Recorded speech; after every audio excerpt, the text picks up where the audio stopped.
If you are watching this video right now, there is a very good chance you are a criminal. At least, you would have been if you lived in Massachusetts in 1659.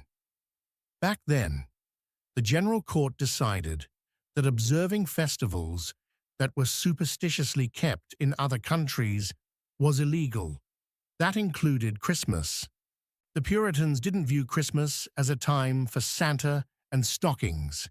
They saw it as a rowdy, disorderly holiday with too many pagan roots, something they called popish traditions.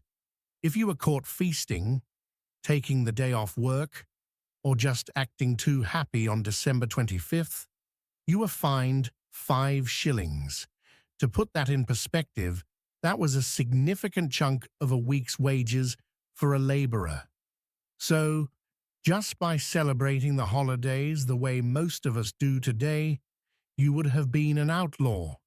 But banning Christmas was just the tip of the iceberg. Life in early America was governed by a strict set of rules that seem absolutely bizarre to us today.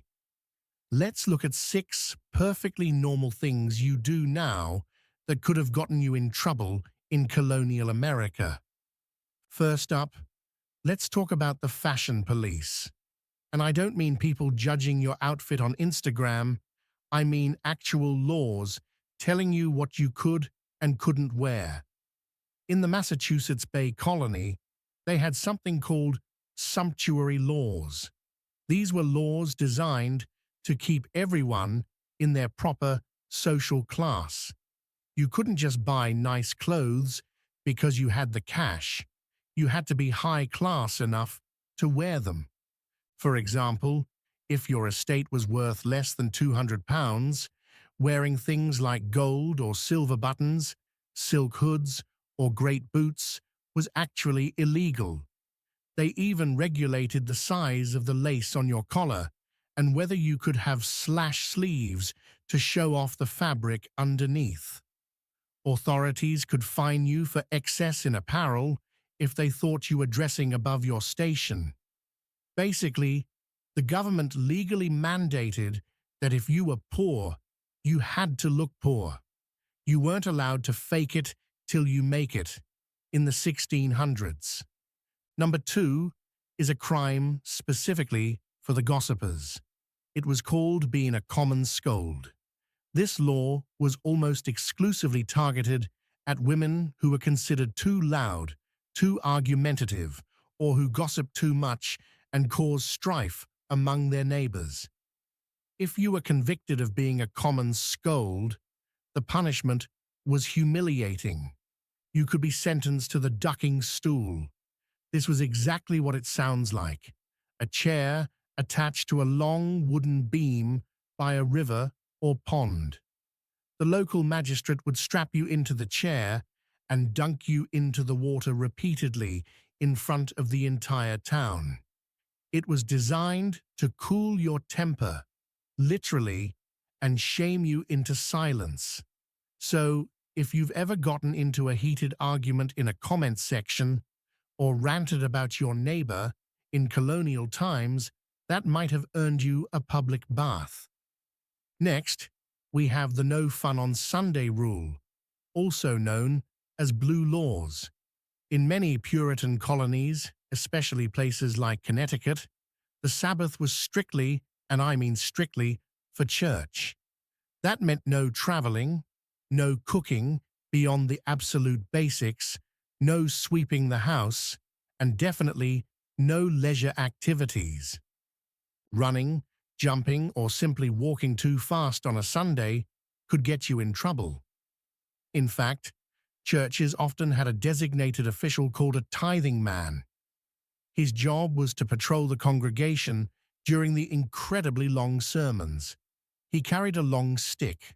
One end had a hard knob, and the other had a foxtail or a feather. If a man fell asleep, he got a sharp rap on the head with the knob. If a woman fell asleep, she got tickled with the feather. Outside of church, the tithing man could stop you on the street and interrogate you about why you weren't at home reading your Bible. Imagine getting arrested for going for a jog on a Sunday morning.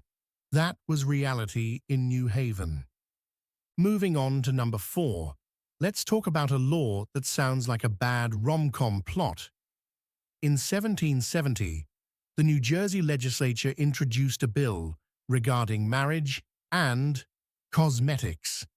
The law stated that if any woman betrayed a man into marriage by using scents, paints, cosmetic washes, artificial teeth, false hair, or high-heeled shoes, the marriage would be void.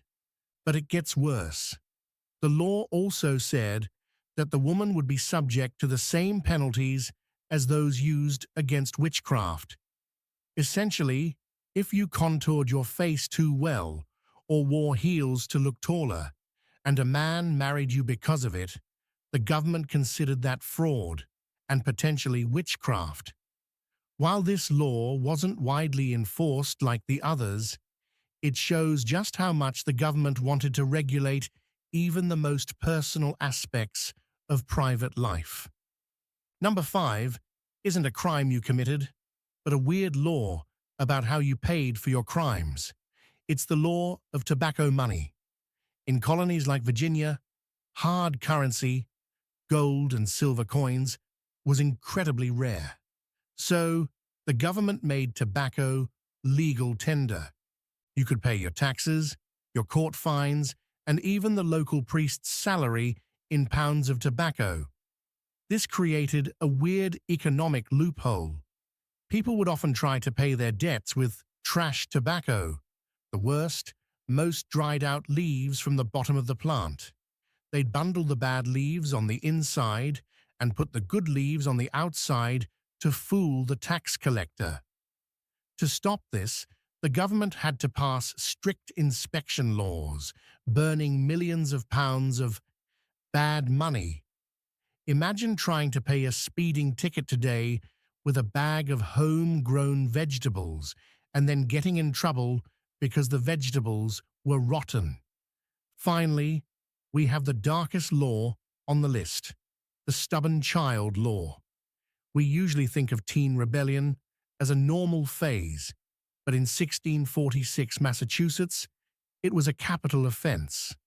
The law stated that if a son over the age of 16 was stubborn and rebellious, refused to obey the voice of his parents, and wouldn't listen even after discipline, he could be brought before the magistrate. If the parents could prove he was unmanageable, the law said he could be put to death. Now, historians haven't found evidence that anyone was actually executed solely for being a stubborn child. But the fact that it was on the books is terrifying. It was designed to scare families into maintaining total order. In 1646, talking back to your dad wasn't just disrespectful, it was technically a death sentence. So looking back at these 6 laws, most of us would be in trouble. If you enjoyed this look at colonial rules, like the video, subscribe for more history, and tell me what surprised you most.